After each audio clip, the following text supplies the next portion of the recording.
This conference will now be recorded. Fantastic. Well, thank you all for taking a little bit of time out of your evening to participate in this discussion. I'm very glad that this idea resonated with so many.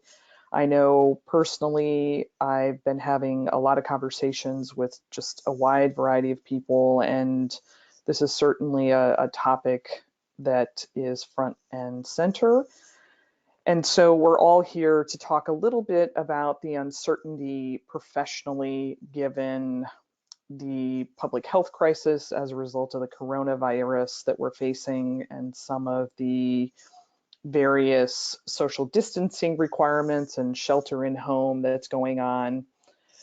Just as a introduction to this, I'm going to stay very focused on this particular topic. I know that some of the questions that were submitted had to do with broader career questions, job search questions. For this conversation and the time that we're going to spend this evening, I'm not necessarily going to be talking about those, but there's some threads that may apply. Certainly, we can follow up afterwards.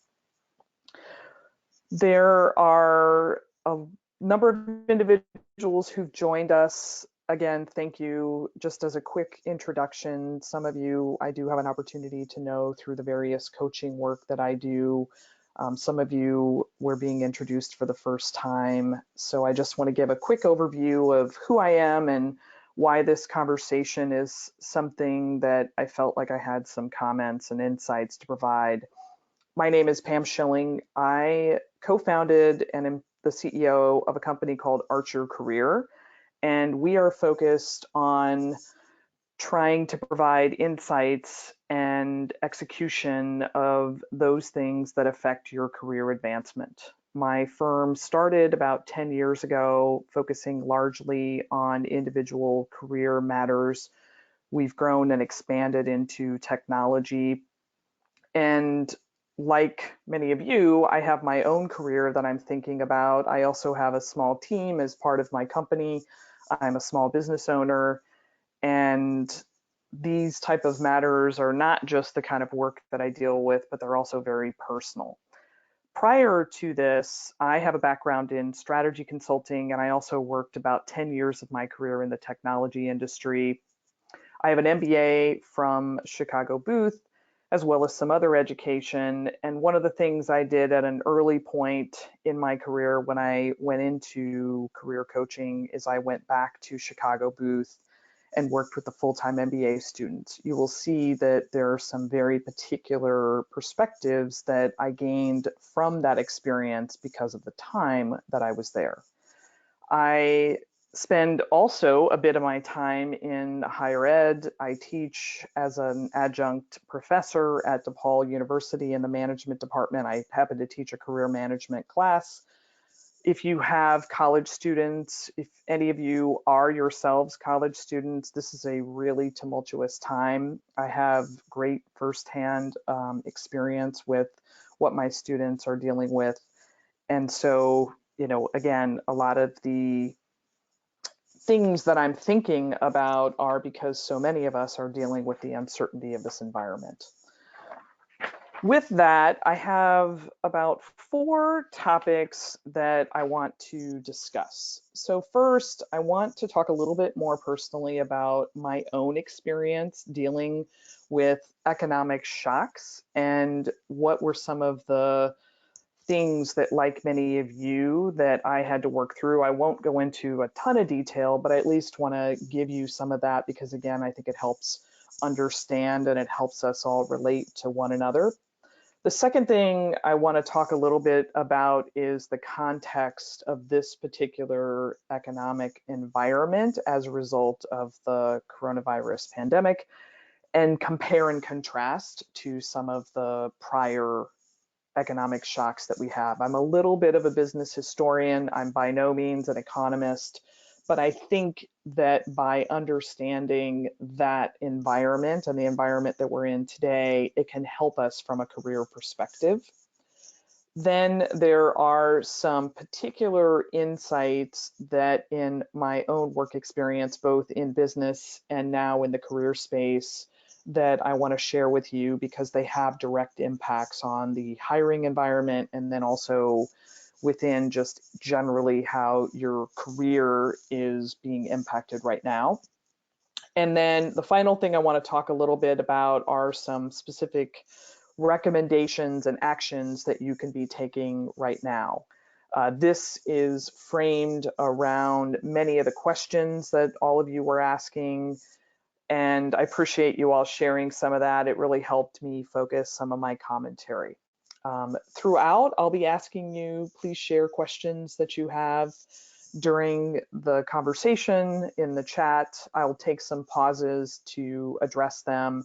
And then I'm hoping to have a good 35, 45 minutes at the end of the conversation to take questions, going back to your list, take them through the chat, and then also any of you that want to ask live questions, please feel free to do that.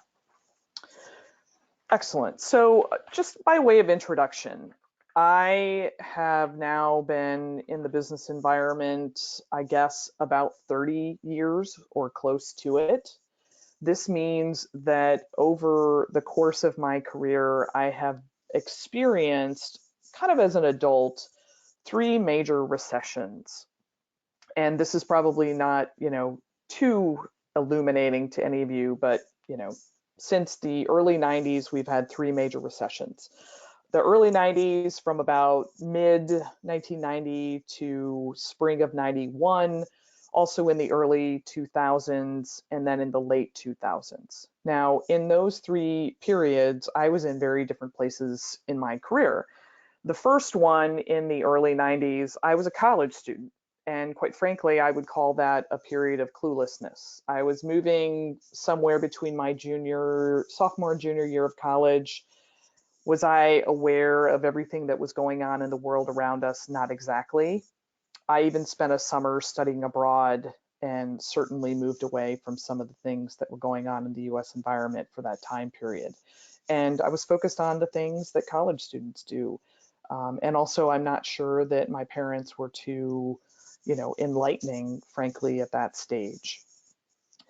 In the early 2000s, however, when the dot-com bubble burst and we had the impact of 9/11, I was, I think, in some ways at the epicenter of that shock. I had started my first post-MBA job. I began that job in July of 2000 when I graduated from Chicago Booth. I started my career in strategy consulting. I'd gone to a boutique firm. Coming to them, it was a fantastic time in the late 90s. My company was publicly traded. Our stock was trading at $100 a share. We had stock options. We did this phenomenal merger, and I consider the first part of that period to be kind of the champagne and caviar days. And then all of a sudden, that recession hit as a result of the dot-com bubble bursting, and my firm was severely impacted, although the firm was resilient through that process. But the impact was detrimental to our size. We lost 50% of our headcount. We furloughed and laid off many people. And for me personally, for about, I think it was 4 months or so, we took a 25% pay reduction. What I know about that period was that I had an opportunity firsthand to watch the leaders of our firm navigating that crisis that was impacting them so directly because our clients were ending engagements and new engagements were not to be had. So witnessing that and experiencing it very personally was quite profound for me, both as a business leader and now as a career advisor. Then fast forward to the late 2000s and the financial crisis hit. On a personal level, it was not quite as impactful because I had moved myself into the career coaching role. I was now at Booth working with the students, but the impact of my work changed dramatically because the hiring climate was so severely impacted and very quickly impacted by that. So I'll be talking a lot about that because many of you have questions about the offers you're holding and the summer internships. I also learned a tremendous amount about job searching at that time and the necessary creativity and the value of professional networks and the value of supporting each other because there was so much of that going on at that time period. So now, I'm experiencing it, as I said, much like any of you. I have a small business, I have service providers that I have to pay. The impact of what we're experiencing right now is a little bit unknown. We're still, I think, kind of on a day-by-day basis. But, in my work, I'm a service provider. I think every day that potentially I could have future work that doesn't come to be. I have new clients that are coming to me and we're talking. I have consulting projects that I could be doing. And so I'm thinking about how this is affecting my role today, as well as how my own team and my spouse and others that I'm working with are feeling. And there are, I think, a lot of emotions around this time. I think it's totally okay to be talking about our feelings. I'm not going to get into, a ton of that, but I do know that uncertainty creates a very heightened level of anxiety. But what we're here to think about is the productive ways to deal with this. So moving a little bit from some of those experiences, and as we get into the Q&A, I'm also happy to talk much more about any of those prior experiences. I'm usually quite an open book about those sorts of things. So the second topic then is the context of this period. And as mentioned, I'm not going to do a deep economic history, but I do think it's worth understanding the past to help us perhaps forecast a little bit of what's going to be happening in the future. So the three prior recessions that I spoke about all had slightly different stimulus. The early 1990s, that was really driven by some things that went on around oil prices because of the, Desert Storm activities in Iraq. There was also some things going on with U.S. Fiscal policy and monetary policy. There was some debt accumulation, and the factors coming together sent us into a recession for about 8 months. At that time, that recession recovered fairly quickly compared to past recessions. The peak unemployment was something just a little bit short of 8%, and GDP declined a little bit less than 1%, or actually just a little bit more than 1%. Not too bad. In the early 2000s then, as a result of the dot-com bubble bursting, and we should remember that there were really two things happening in that period of time. One was the dot-com companies emerging, but in addition, we had just tremendous amount of work in technology because of Y2K. We were moving from the year 1999 to 2000. There was a lot of concern about how technology would handle that rollover, and so huge amounts of work were being invested in technology projects. And so when that shock occurred and then it was followed by 9/11, it sent some waves through our economy. That peak unemployment was about 6%. GDP decline was about 0.3%, and it also lasted for about 8 months. So there were some, I guess, containment around the industries impacted and our ability to recover from those. The recession then, as a result of the financial crisis, was much deeper, it was much longer. That recession lasted about 18 months, so from about December-ish 2007 to June of 2009. The peak unemployment was something around 10%, and then GDP declined around 5%. And the stretch of that recession incorporated more industries. It was certainly attacking the financial services sector, and also the auto industry was heavily involved in that. And then there were some spillover effects into other industries because there were concerns about lending. There was a capital crisis, and investment and consumer confidence were both impacted. So how does all of this sort of roll then into the situation that we're facing right now? Well, a couple of things. So economic shocks are typically driven by three factors. One is on the demand side, and that is really driven by us and corporations and what we're spending. You know, if you think about the impact of 9/11, when that happened, people were not able to travel. When the dot-com bubble burst, people were not spending as much on infrastructure and technology. So demand is a big factor.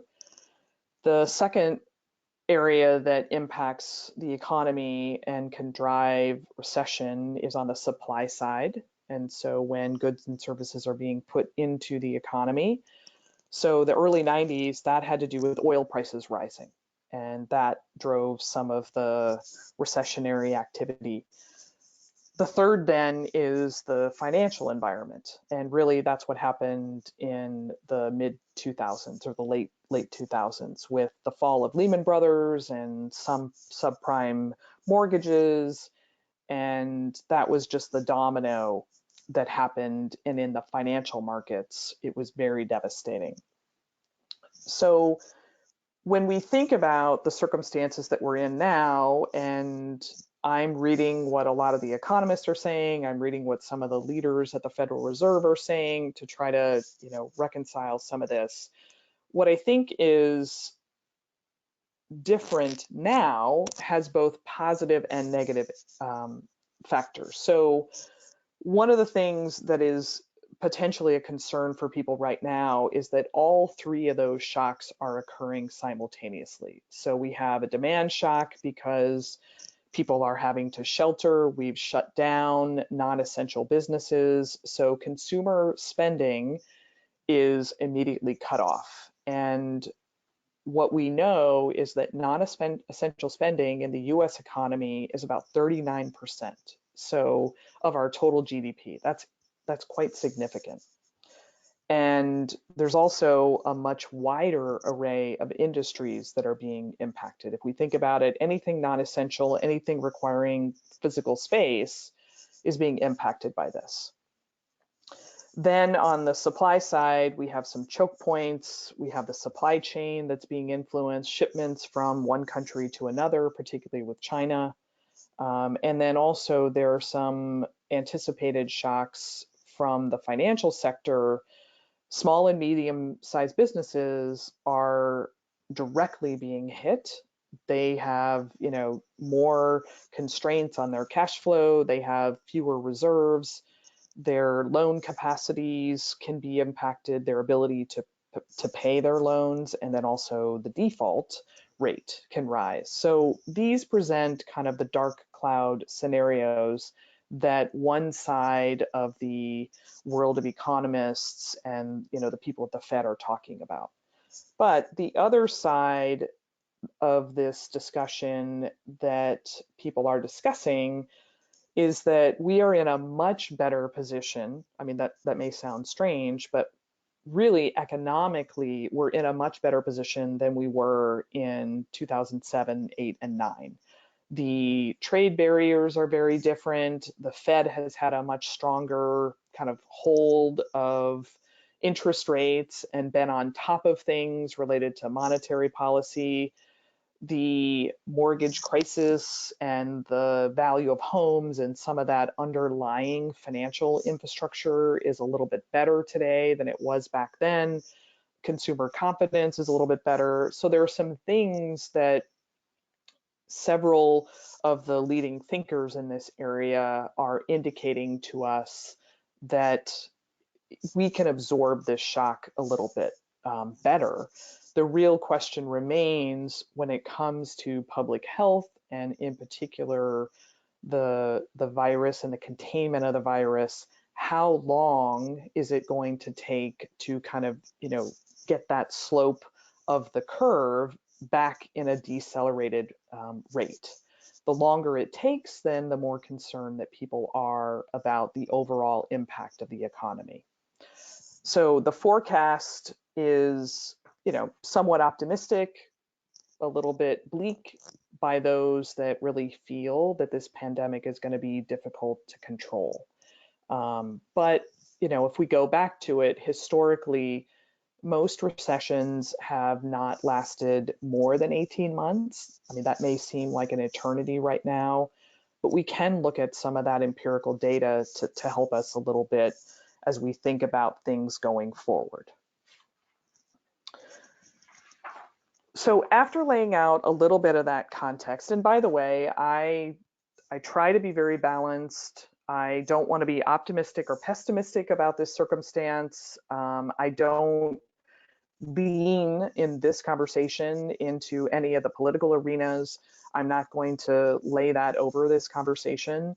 I don't think it's the time and the place. I'm just sort of looking at empirical data and then how this all translates into the focus of our conversation, which is really around employment and careers.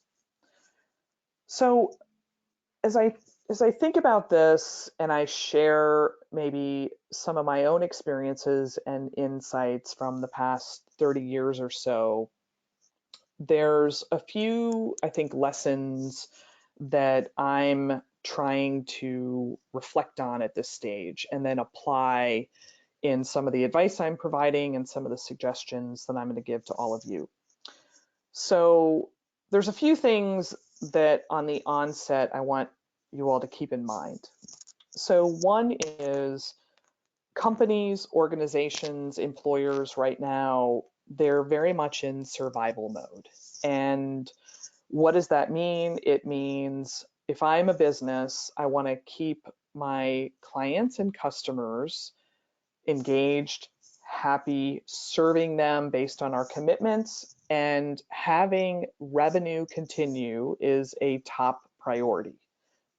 And it does not matter whether you are in a production type of business, if you're in a merchandising type of business, or if you're in a services type of business or a financial institution. I think everybody has those same goals. The other thing we have to keep perspective on, and this is probably very obvious, but for many companies, the labor cost is their number one, number two, or number three expenditure. So for some businesses, the way to retain survivability, they have to think about how to reduce cost at this period in time. And for many of those businesses, there's no other options than to think about labor costs, especially when we think about small and medium businesses. And small businesses could be a person, it could be 5 people, medium businesses could have 100 or a couple hundred people. The fact of the matter is businesses at that stage run very lean on their cash. They don't have a lot of cash reserves. But even if I look at big companies are consistently, and we know this, they're worried about their stock price. They're trying to think about how to meet their earnings per share expectations. And, they're also trying to think about self-survival, and choices have to be made. When we go back then to many of you, the people that you work for, if you're presently employed, if you're students, the professors that you're working with, as individuals, we are human and we are worried about ourselves. And we will try, and I do think there's a tremendous evidence of this, that people are trying to also be worried about others. But at the end of the day, we have to take care of ourselves and our families, and our closest friends and whoever is in that small circle around us. So I say that because at times it may feel like people aren't concerned about you, or they haven't responded to an email. And we can take that a little bit personally, but we just have to remind ourselves that everybody's doing their best, but I have to also kind of take care of, my own close circle. So the communication that you get might be great. I had a phone call today with a colleague of mine. We'd had it on the calendar for a couple weeks. We kept it, and we spent the first 20 minutes kind of talking about how things are going and the weirdness and, some of that. It was a good conversation. It was very, in fact, personal, even though this was a business colleague of mine. I've had other conversations where the email exchange is a bit sharp, and I don't take it personally because I think there's some, stress in this environment. I would also say that decision making can be rational. It can also be irrational. And it may take a few years down the road to understand that a decision that was made, in fact, was rational. And I think that's some of the lessons when I think back to the earlier days of my career. Now I have a very different mindset because I'm in a different role, and I'm actually the decision maker. So applying that then to first the hiring environment, a few things that I'll talk about, and these relate to some of your questions. One, new offers. So companies that have made offers or are in the hiring process.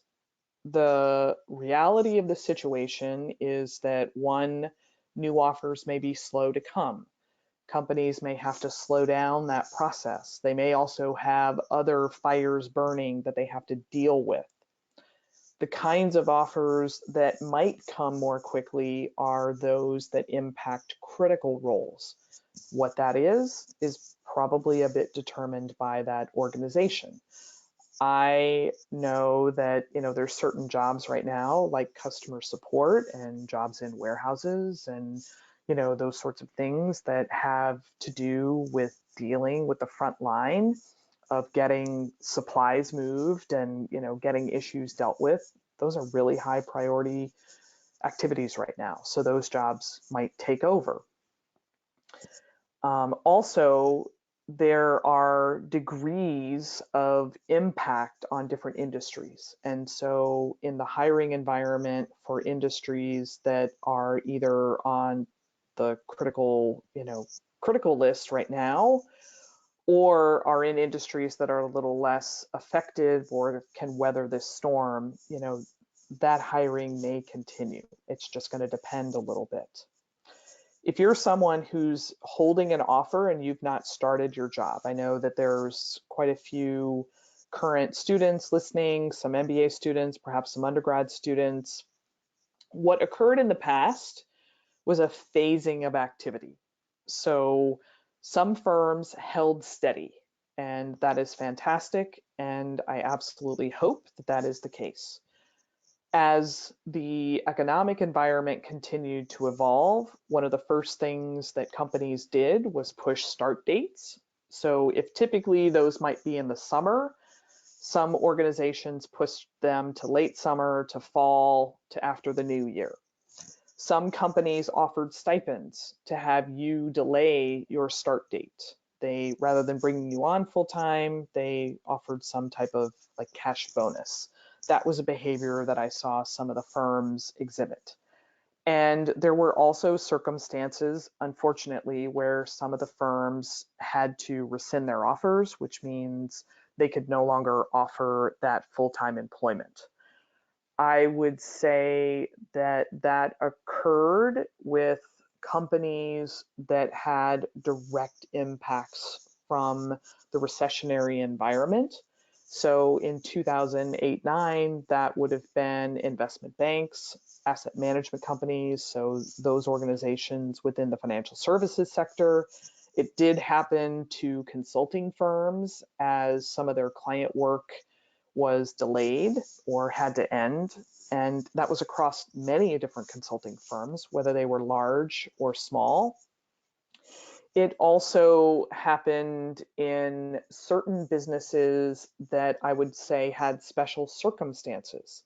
So in 2008-9, the automotive industry had some crisis as well as some other industries. There was a federal assistance program called TARP put into place, As a result of that, there were certain hiring restrictions. So many of those companies could no longer sponsor students who had visas, who required work authorization because of the requirements of TARP.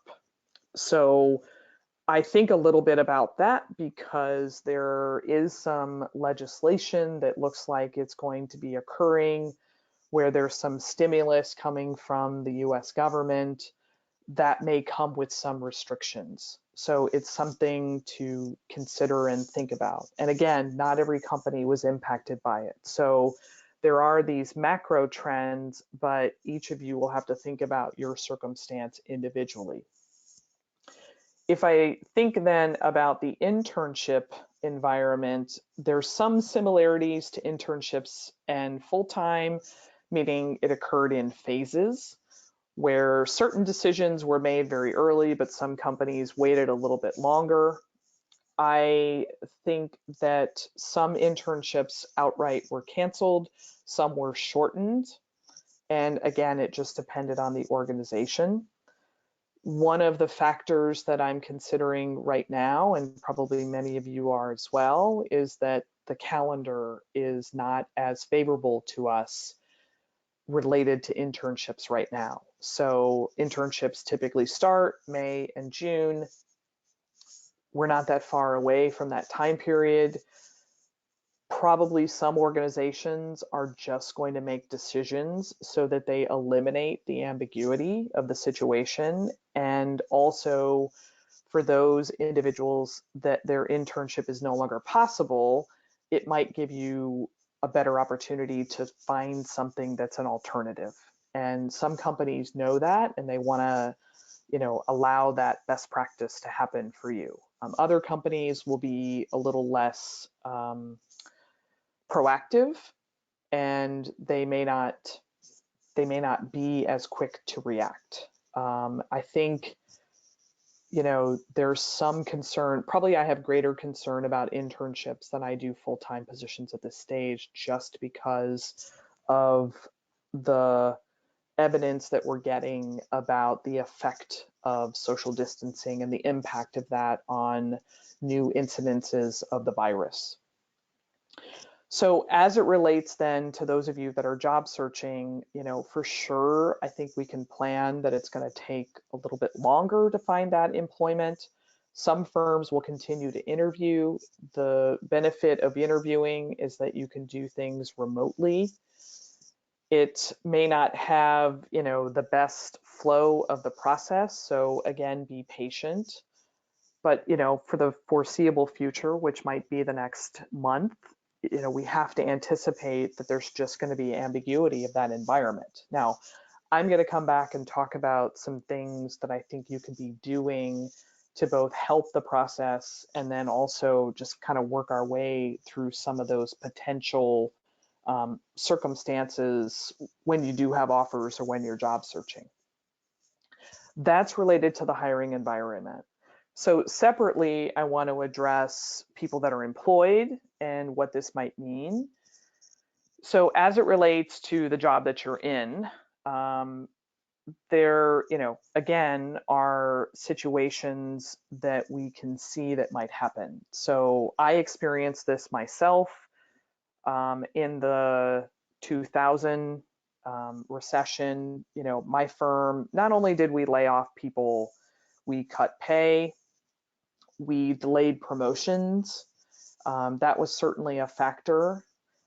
The incidence of raises, weren't quite as aggressive. That's very company specific. I do think that I was in consulting at the time, we had a typical review cycle. There were a few raises given. It was by no means what was standard, but some companies won't be able to do that at all. And in the additional area of financial compensation, which is bonuses, some companies, again, are going to be protecting their cash flow and may not pay their bonuses. I know in my first consulting job, again, I think we went a year where there were no bonuses, really no raises.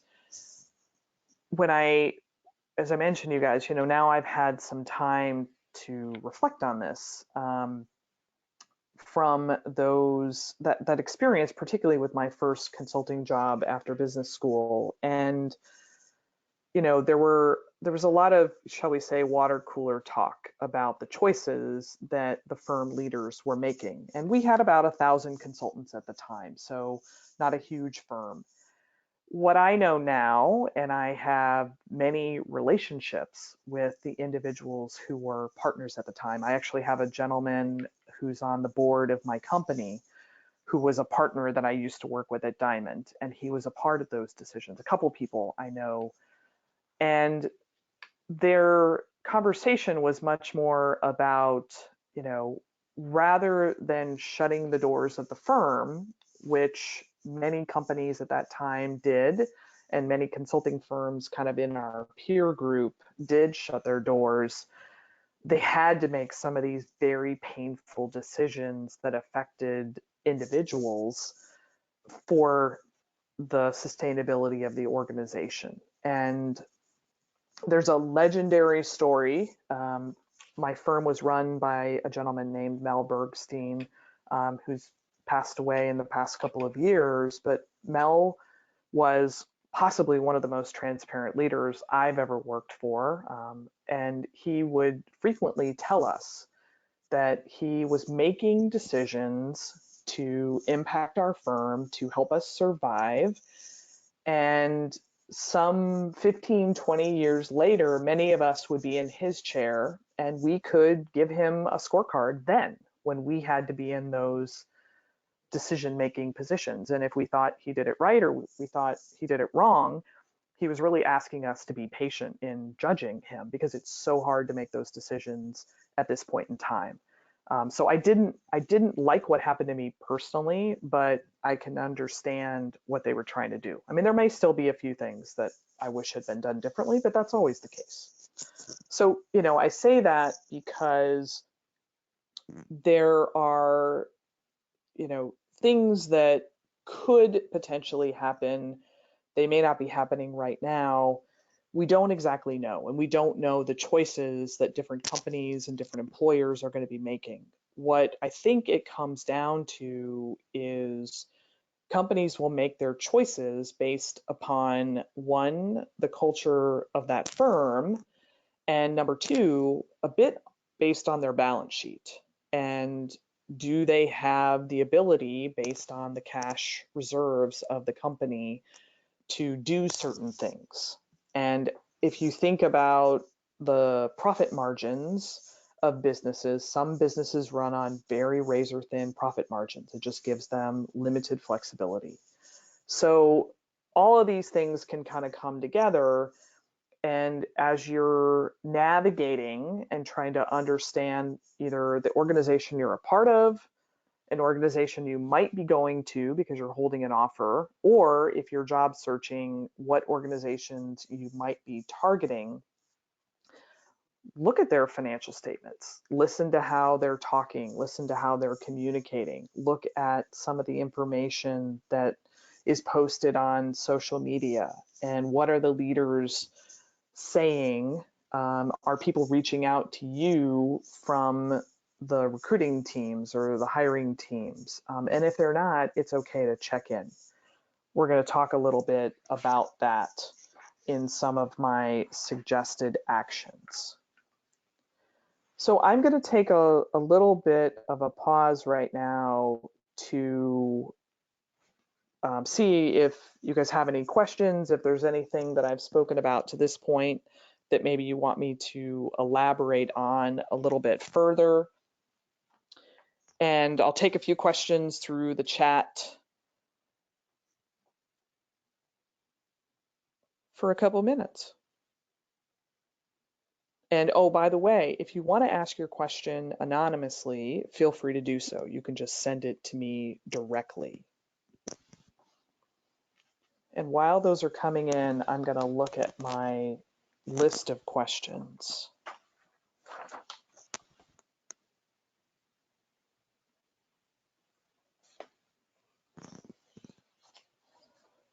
Great. So there's one question in the chat about networking and informational interviews, and I'm going to talk a little bit more about that. But I think it's such a great question, and I think it's something that came through quite often when you all were registering. So I think my take is I believe it does make sense to continue networking.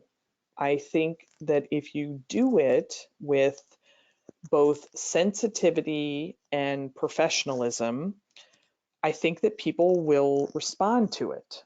What I personally am finding is that people have more time on their calendar. So, in some ways, we benefit from this virtual work environment that many of us are in right now. Not everyone might be in that environment. Please do remember that. But when I've reached out to people, because I've been the last couple of weeks just doing some networking for my business, but also doing some of my networking just to learn about the environment that we're in as part of, my research and my day-to-day kind of coaching responsibilities. And people are telling me that, yeah, I'm happy to chat. I've got more time. I'm not commuting. So I think if you're going to do it, have an awareness when you reach out to someone and say, how are you doing? I hope you're well. I can imagine that there may be some disruption around you, but if you happen to be interested and have the time, I'd welcome the chance to have a conversation with you, just to, I'm trying to investigate some things related to my job search or some areas that maybe I want to focus my attention. Would you be open to a conversation?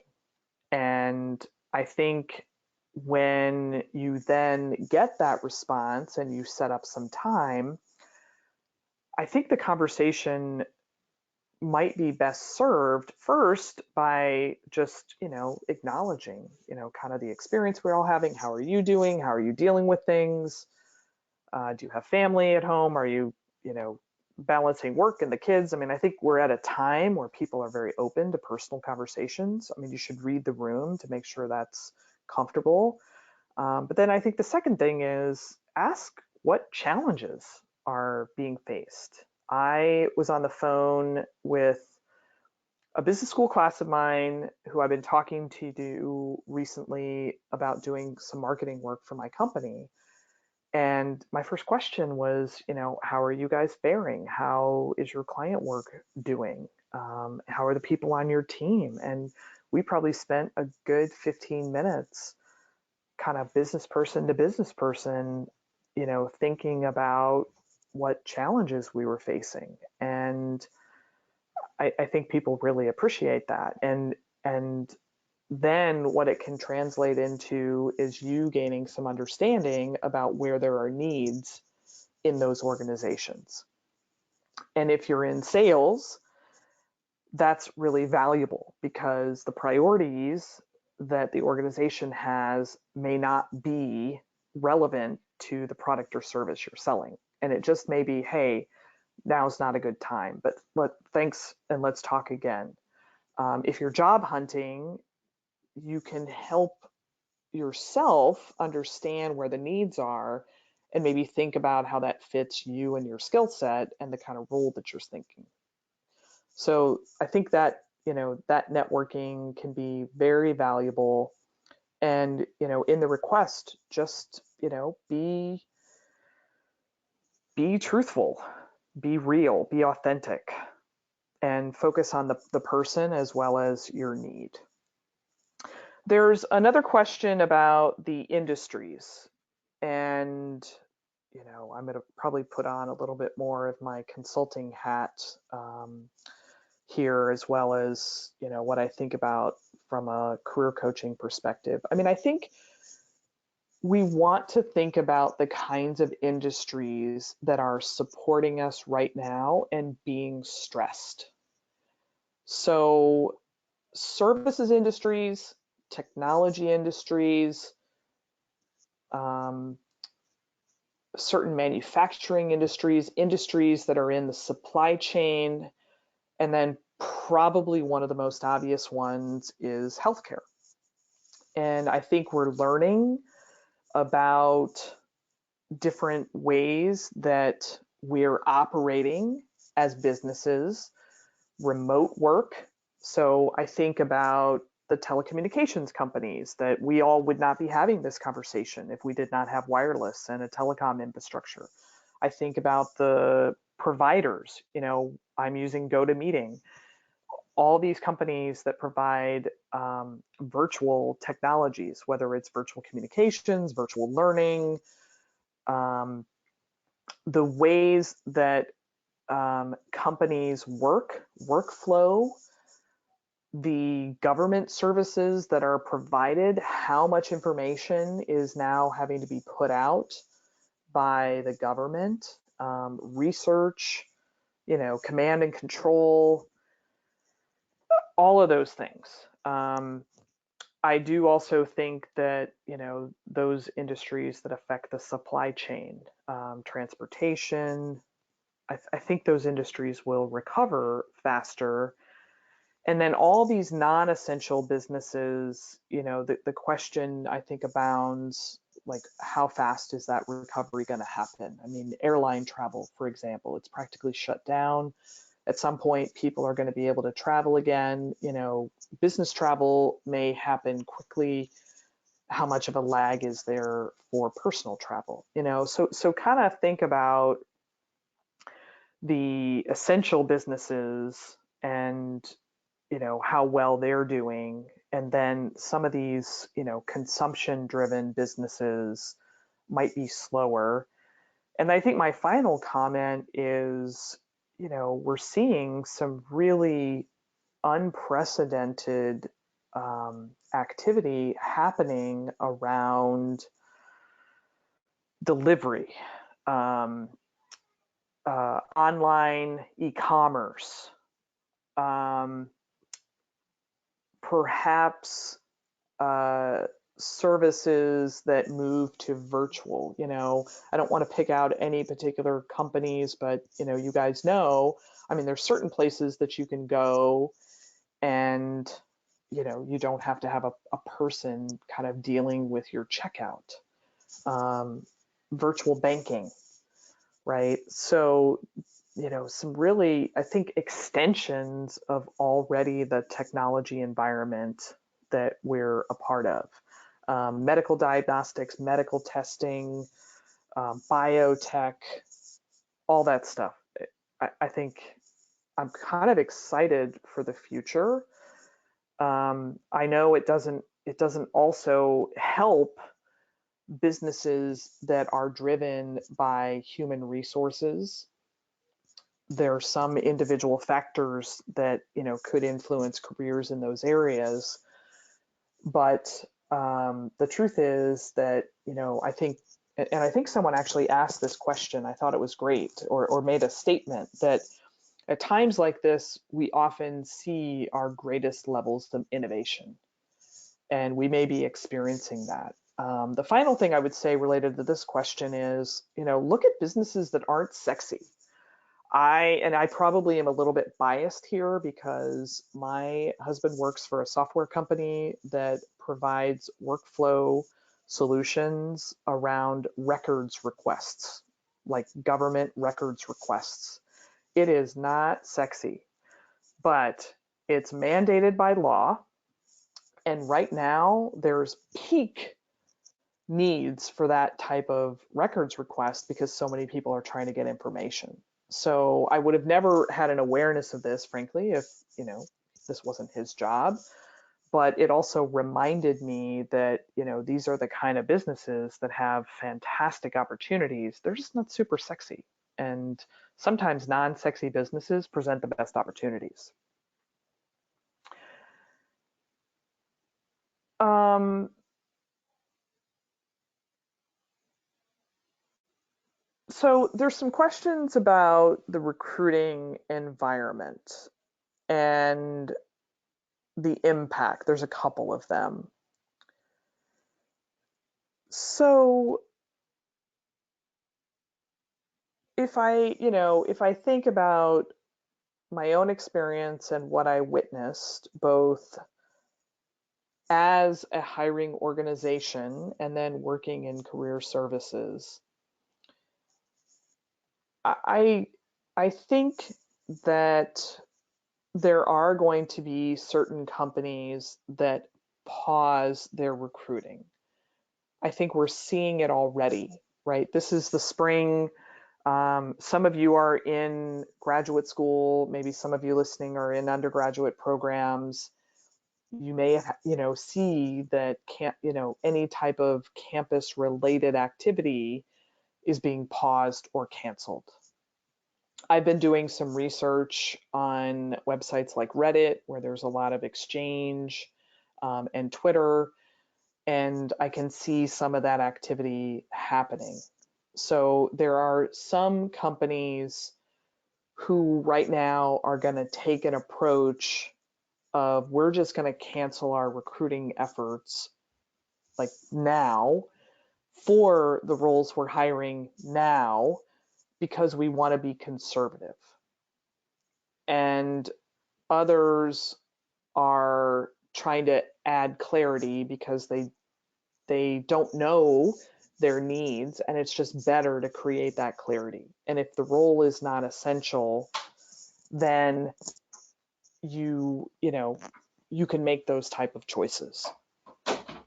I think as we get into some of the cycles of hiring, the summer tends to be a robust hiring environment. Even though people are on vacations, they're starting to think about their needs. I think there's just uncertainty. I think it has to do with the fact that we don't know how long the issues with our public health are going to continue. That's really one of the driving forces right now, is how long is it going to take to kind of contain the virus.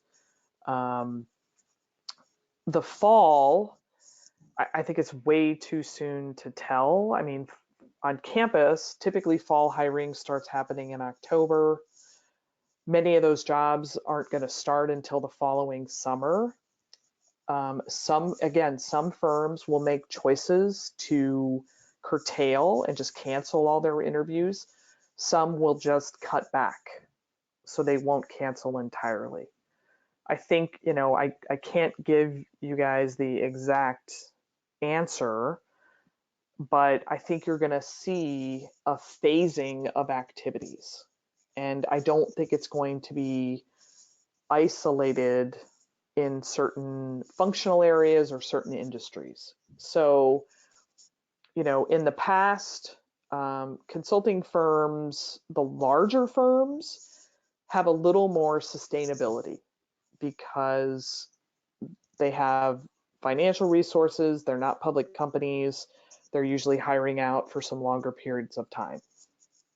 The investment banks, I think it probably depends on how impacted the banks are by, whatever economic environment we sit in.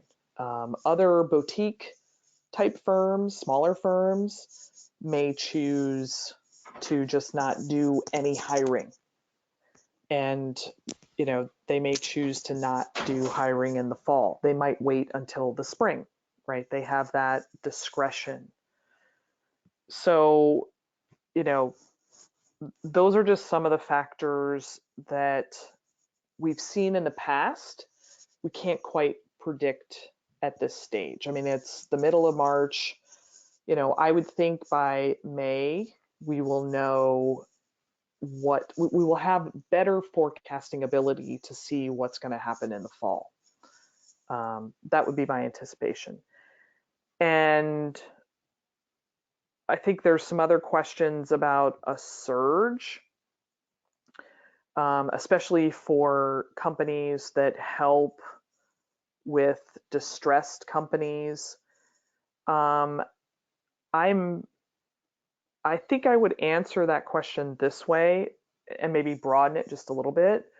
If I talk about consulting just a little bit, because that tends to be a sort of an interesting industry. Consulting firms do help companies with cost reduction efforts. And then there's a subset of consulting firms that help with turnaround or distressed companies. So some of the challenges, you need to be inside of those industries or you need to have expertise to bring to them as a new hire. As a student, the distressed world is kind of hard sometimes to enter into unless you have specific experience. Getting into projects that have to do with cost reduction, sometimes if you're being hired, you can use some of your prior background to say, you have interest in that. If you're working right now and you can flip to certain projects or you can say that you have an interest in helping in areas that deal with cost savings or driving efficiency and, sort of preference some of those projects, that's probably a good thing. All right.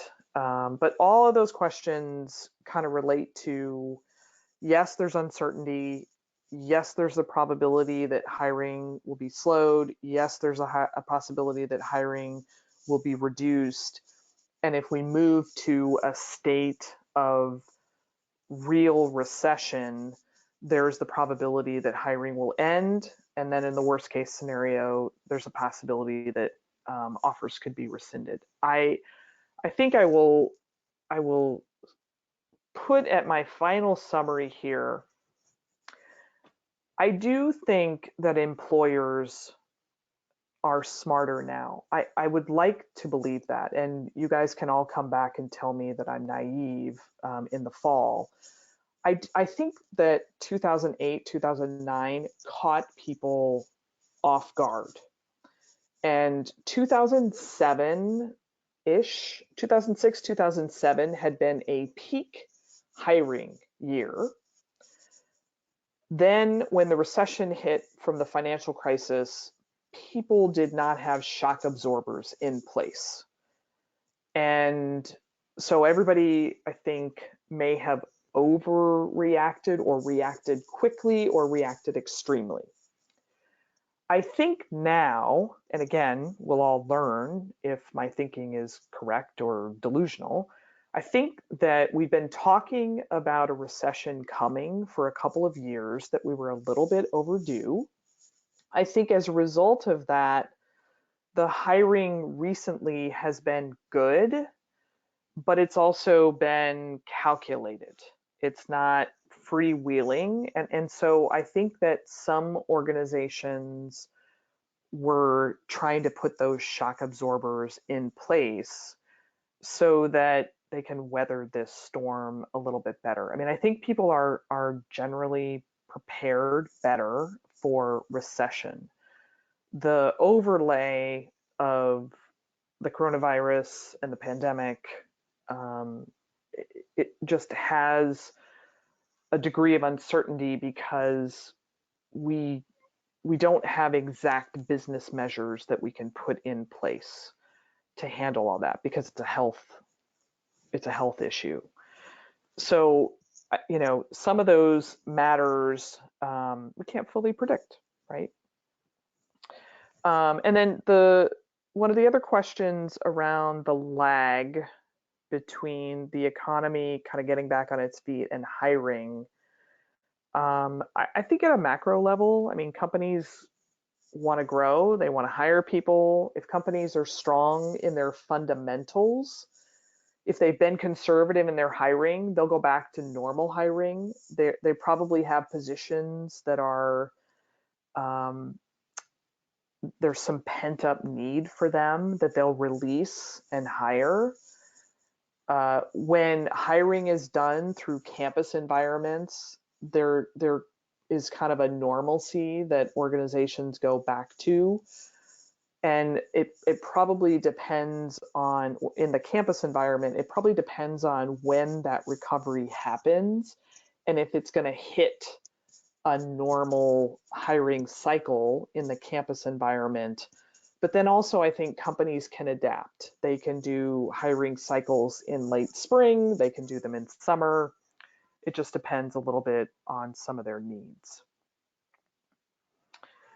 All right. Well, thank you guys for all those questions. So I want to spend, maybe 10 minutes or so and just talk through a couple of suggestions or actions for all of you. I also have some notes, and I post this information on my website and my LinkedIn. I'll include my notes. So a couple things that I'm going to offer you as suggestions for what to be doing right now. So first and foremost, I think your mindset is critical. I believe in practicing being resilient. Think about your relationships. Relationships also help us keep resilient. Find ways to keep your bond strong and creating groups. Do a virtual book group. I mean, there's just things like that. Also, keep routines, keep habits, be physical. The spring, I think, is coming. I'm in Chicago. We had snow the other day, and then today it's beautiful, and I can see buds on the trees. So get outside, even though we have to kind of be close to home. Be very conscious of what you're thinking. We can ruminate at times. Um, I don't fully meditate. I would love to. I wish I could. I haven't figured it out yet. I'm trying, but if you're someone who does, try it. If you haven't tried it, try it. Just the way that we think can be very important. I think one thing that also is valuable is to help others. And you can even virtually volunteer. I've seen some things on LinkedIn. Set goals right now and make those goals happen. They can be personal, they can be professional, but this helps us focus and try to keep this balance of optimism and realism and retaining the long run outlook. When I had my pay cut in 2000, and every day I needed to stay staffed at my client. That was how my firm was furloughing and laying off people. If you rolled off a client, you knew that your next step was something exiting the firm. And when I look back on that, it was super stressful. But when I think over, it's been almost 20 years since that experience, I weathered it just fine. And many of my colleagues did as well, and you will. So having that long-term outlook, it just reminds us it's very easy to be short-term, and I think it's very natural. But this is what helps with our resilience, is knowing that there is a tomorrow. The second thing I will just offer you as an immediate activity is just think about your financial situation. There's a lot of data that says most Americans can't live 2 months without a paycheck. Think about that. Think about how you manage that. Do your own financial forecast. There's some, really creative things to be doing right now. Interest rates are incredibly low. Don't get yourself underwater. One thing I was doing was adjusting my Amazon subscription because I have boxes that come every month. There's probably things I don't really need. Just put that in place because you just don't know. When I graduated from business school, I lived a very good life. I had a very nice circumstance because I had a compensation package that allowed that. And then I found myself in a very difficult spot and I had to make some very hard choices. We don't always, we can't always turn on a dime, but think about that. I also encourage everyone, as my third suggestion, if you're working, if you're a student, if you're a job seeker, this applies. Be excellent. You don't have to be perfect, but really think about how you can be excellent. I think one area to be excellent is in communication. Step it up, be more proactive. If you don't normally talk to people live, make a phone call, speak to your boss. If you're working remotely, this is so unfamiliar and foreign to many people. Touch base with your managers, your superiors, your customers. Just tell them what you're doing. And it's not about micromanagement. It's not about, trying to make sure that you're getting your job done. It's just this building of trust and knowing that people are worried about things. And I think, that just goes a long, long way. Think about ways you can elevate what you do. Meet deadlines earlier, put in a little bit of extra research around a project, proofread that document one more time. Just show that, extra bit of attention. I think another opportunity right now is to think about skill building and to be creative, because there's tremendous amount of online resources. And if have a little more flexibility and an extra hour in the day because you're not commuting, this is the perfect time to add some skills. The research says the top skills in business, some of you may not be in business, but for the most part in business, technology skills and particularly programming. You can learn Python through online programs, and some of them are free, if not inexpensive. Data analytics and business intelligence. Learn about some of the different analytics and data visualization and dashboards, those things. Project management skills are highly in demand. That's a skill that can be learned. Writing skills, really quality writing, summary level, executive level, persuasive writing, putting business plans together, that degree of communication is highly valued. Customer service skills, and what are some of the principles, and there's KPIs around customer service that a lot of companies value, that because that can be a huge expense for organizations, and it can also be a big factor in customer retention.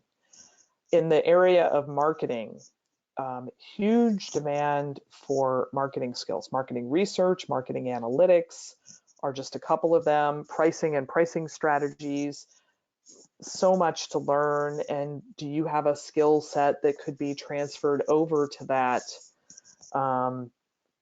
If you're trying to, add more value within your current role, and also, perhaps look at new roles. In the area of finance, Excel and financial modeling, I was talking with one of my clients about that this morning, and, I teach, I work in an academic environment. I've worked as a financial analyst. The gap between what I see undergraduate and sometimes MBA students have as a skill set in Excel and what really is the possibility and what can be done in the work environment, that gap is pretty wide. And you can also be more efficient if you have really good Excel skills. Even if you're not working in a finance job, that's something that many companies value. And just overlaying all that, getting really good with the tools that sit on our desktops. I'm using a PowerPoint. I use a bunch of online software applications. I'm doing all kinds of meetings through various webinars. I build my own, websites for my company using Squarespace. Again, I'm not branding anything, but just as an example, learning how to use some of those skills, project management tools, can just put things in your portfolio that you can put both on your resume and then hit the ground running and be able to contribute more.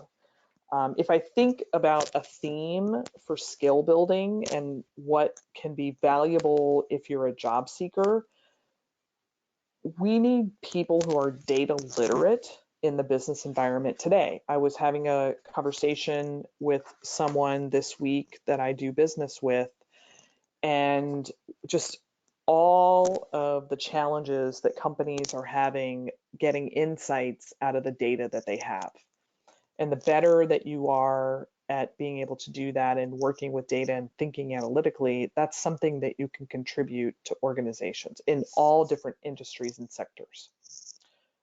My fourth recommendation, we talked about this a little bit, continue networking. Think about your relationships, connect with people, be sensitive to schedules, be very open and honest, have realistic expectations though, don't expect everybody to get back to you so timely. And, think about the time that people now have. A few suggestions for those of you that are job searching. So for sure, recognize the current environment, be sensitive to that, be patient, but keep your job search going. Persistence is the name of the game. Take time now to maybe spruce up your job search tools. Go back, look at your resume, have colleagues look at it, really look at your LinkedIn profile. Are you seriously representing your value in LinkedIn? And look at how a recruiter or a hiring manager might look at it. Think about your bio and how you interview and present your value and your skills. There's a ton of best practices that you can research.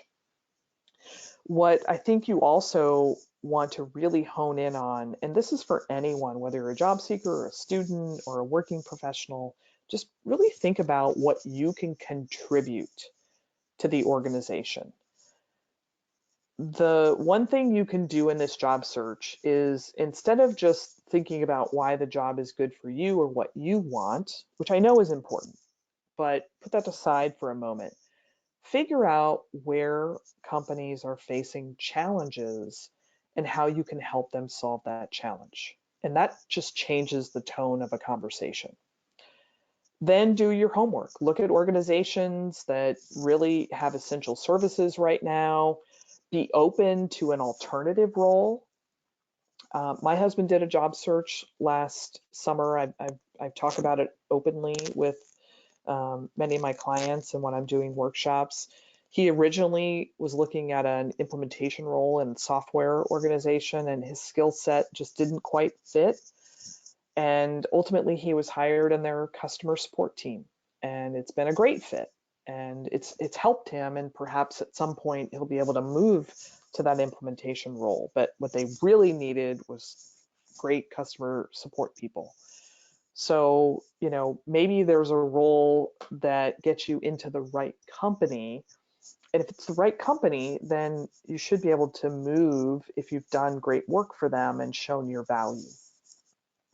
So do some due diligence on the type of organizations. If it's a public company, look at their financials. If you can get some information, try to figure that out. Think about if they're people first and what some of their practices are. It's hard to do. Consider volunteer roles while you're job searching, and even as students, to build experiential learning and added experiences. People value work experience, whether it's paid or unpaid. And in that same spirit, look at alternative places for employment. So there are staffing agencies, account temps, and Robert Half, and there's others. Look at contract roles, temp to permanent. Places like Upwork have all kinds of contract jobs. Some startups, I'm in Chicago again. Most of the major cities now have startup incubators. In Chicago, we have a variety of them. There's often companies looking for help. Ideally, they would pay you, but even if they're looking for something unpaid, that experience can be fantastic. And then you never know what that might offer as a referral opportunity. And, great things will happen. And if you're, consistent and you show how you can contribute to an organization, something's going to happen. It just might take a little bit more time. So my last two suggestions are on kind of two ends of the spectrum. So one is, do some scenario planning to really think about, for you personally, your best and worst case scenarios, professional and personal. And whether you're employed, a student, an experienced experienced working professional looking for a job, nobody's immune to the shocks or, clearly some of the health considerations that we're facing. I did this with my team on Monday. We had a 2-hour conference call and we talked about our best and worst case scenarios through the end of the year. I, as the leader of this team and the one of our major decision makers. I found it illuminating. The people on my team had great ideas. They had insights. It also gave us a chance to kind of talk about concerns and then do some planning.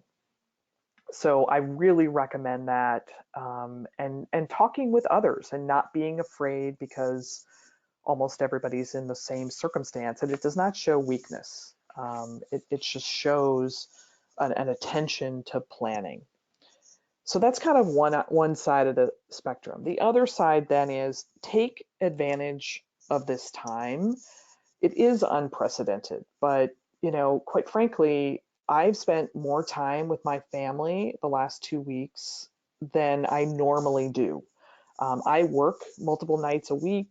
I have a very, kind of crazy schedule. I was supposed to be out of town for a couple of weeks. I'm trying to take notice of the fact that I get to be home. And as much as my kids are a distraction, you guys haven't seen it, but they've been in my office like 3 times during this webinar. I'm trying to think about how I'm getting to spend this time with them that I don't normally do. I'm teaching. My kids are in first grade. I'm trying to supplement some of their learning. My husband and I are having dinner together. We don't do that every night of the week. I'm talking to people that I haven't talked to in a while. I'm watching movies. I mean, we watched the movie E.T. last weekend. We wouldn't normally do that.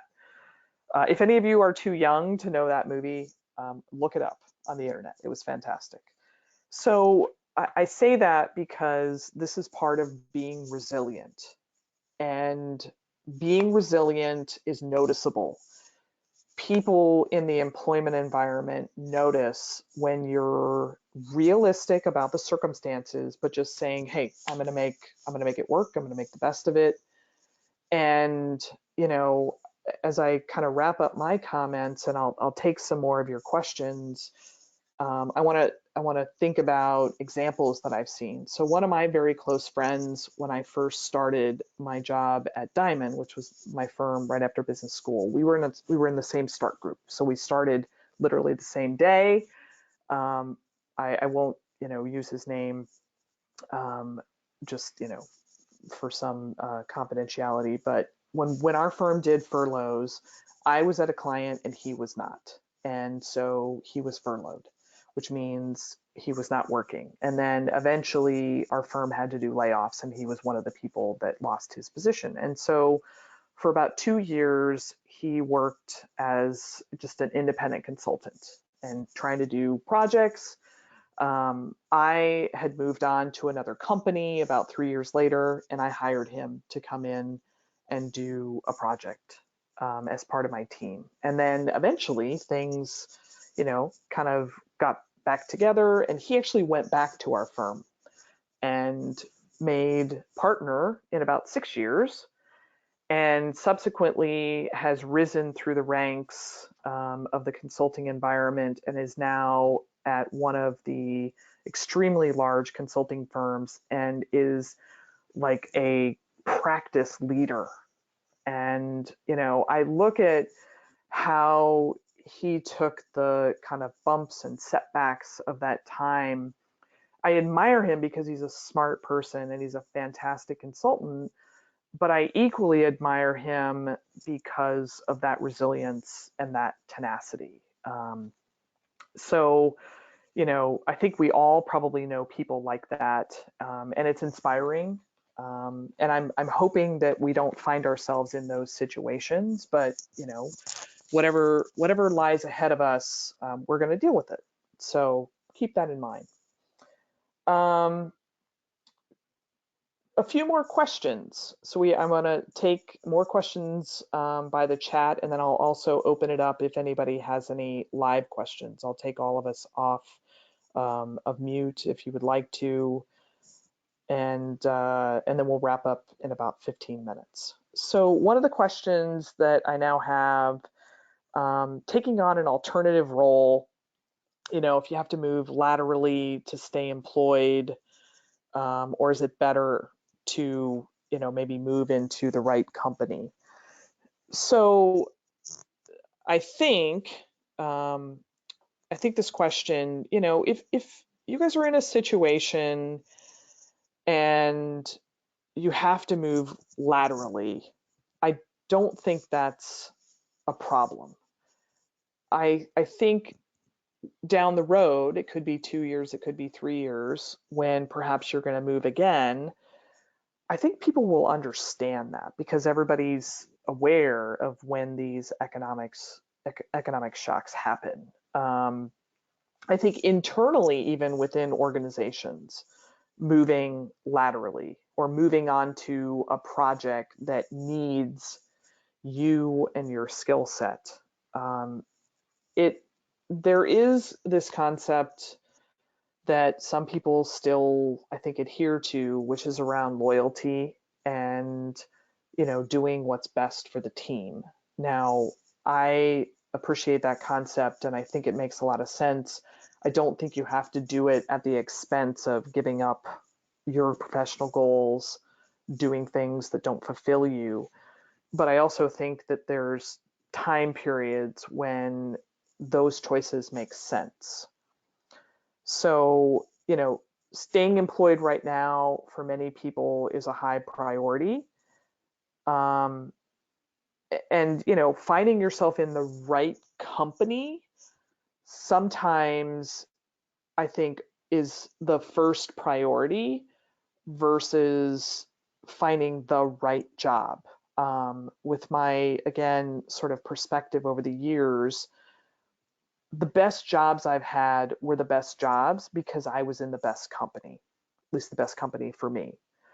Some of what I thought was going to be the best job, the the the company and the philosophy and the culture of the company ended up not panning out. Even though the work was really interesting, the culture fit wasn't there.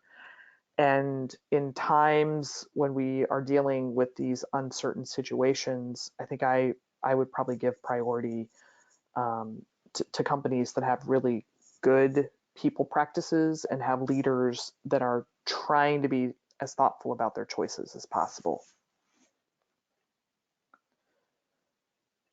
Other questions, either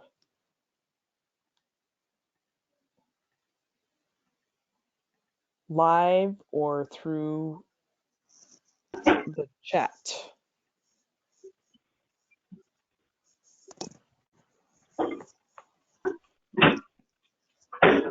And I'm also going to scan some of my questions to see if there's anything that I have not addressed of substance.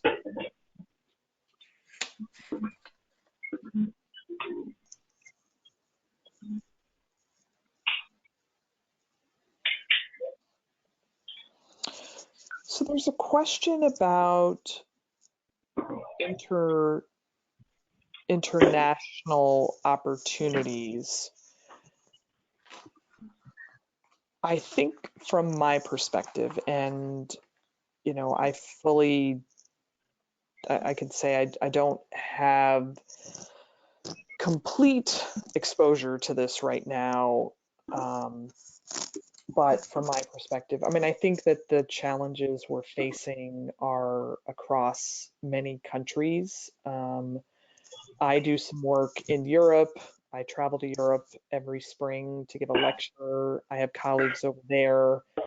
Um, I think that they're facing some of the same uncertainty that we are. I think if you look at Asia, that's equally difficult. In the UK, some of the challenges are the same that we're facing. I mean, there's certainly, I think, some regions that are doing a better job of managing. Um, but I think that, the financial crisis of 2008, 2009 was a global crisis. I suspect that some of the economic impacts of this situation will also be global, and maybe there's a few places that are, a little bit buffered. I do have some colleagues in India. I think that they're facing some of the same, I work with a development team, a software development team. They're doing shelter in home right now. Now that I think some of the differences with some of the international markets, particularly something like India, is a ton of that work is done virtually and remote anyway. But I can see some of the impacts around the globe as well. And I also think that there are some places that may not handle this public health crisis as well as the US and other, although we can debate whether we're handling it well, but I think we've kind of put our hands around it a bit. So I think internationally, I think there's a few countries, I think the way I would maybe summarize it is there's a few countries kind of ahead on containment of this virus, and then I think there are some countries that are behind. And so that just adds some complexity to the hiring environment. A couple of other questions, that I can maybe address directly. I've had a couple questions about, is now a good time to quit my job? Does it, make sense to do that sort of thing? I mean, those are very personal choices. If you're someone who needs to be employed, I think realizing the job search environment is going to be extended. That's a consideration. I think some individuals are, in school and going off to new employment, maybe working as a part-time student, watch and monitor just to make sure that, there's this saying, a bird in the hand is better, and just trying to balance some of that. And then, a lot of it, these are very personal decisions. I know when I finished graduate school, I took 10 weeks off. I resigned from my employer. Had it been the next year, I would have found myself in a very precarious position. So, thinking about some of those ways to keep the goals that you have, but protect and sustain yourself at kind of those, fundamental levels. But I think, as long as you're making your choices wisely, I think the hiring environment, sometimes it helps when you're employed. Sometimes it doesn't. There's just pros and cons in any of these questions that you all are asking. What I think, because I suspect there are probably some individual questions, when you're perhaps facing a decision, do an assessment of the pros and the cons, or the factors that you control and the factors that you don't control. And by having that information at your disposal, and then perhaps getting a little bit of external input, could be a friend, could be a family member, could be someone in a career office, could be a supervisor, etc., a former colleague, get a little bit of external input to make sure that you don't have a blind spot. That will help you navigate some of these choices and decisions that you're making. And also, it will enable you, I think, better to see the, environment and taking the condition of uncertainty and just making it a little bit clearer, right? I do a lot of those activities myself, and I certainly advise many of my clients to. Just by putting it on paper, it helps a lot. Fantastic. I am going to move to wrap us up. Thank you all who have joined and were listening. A couple of short comments. I will post this recording both on my website and my LinkedIn, along with some of my notes. Another opportunity, I'm going to be donating some of my coaching time. Um, I am a small business. I have some small business around me. What I've decided to do is take, 4 to 6 hours a week for individuals who want coaching appointments. I have a very, very small fee for them, and I'm going to take that fee and I'm going to donate it to one of the small businesses that's located near my house. I'm trying to play my part. I want to be available for coaching for people that have maybe more personal questions, and then it's the best way I can think about to help my local community and serve the small businesses. So that information is on my website, and I will try to be doing that, over the next, 6 weeks or so. With that, I thank you all. Good night. Good luck to everyone. Stay safe. Be as, open-minded and optimistic and planful as you can. And again, thank you guys. Good night. Good night. Thank you.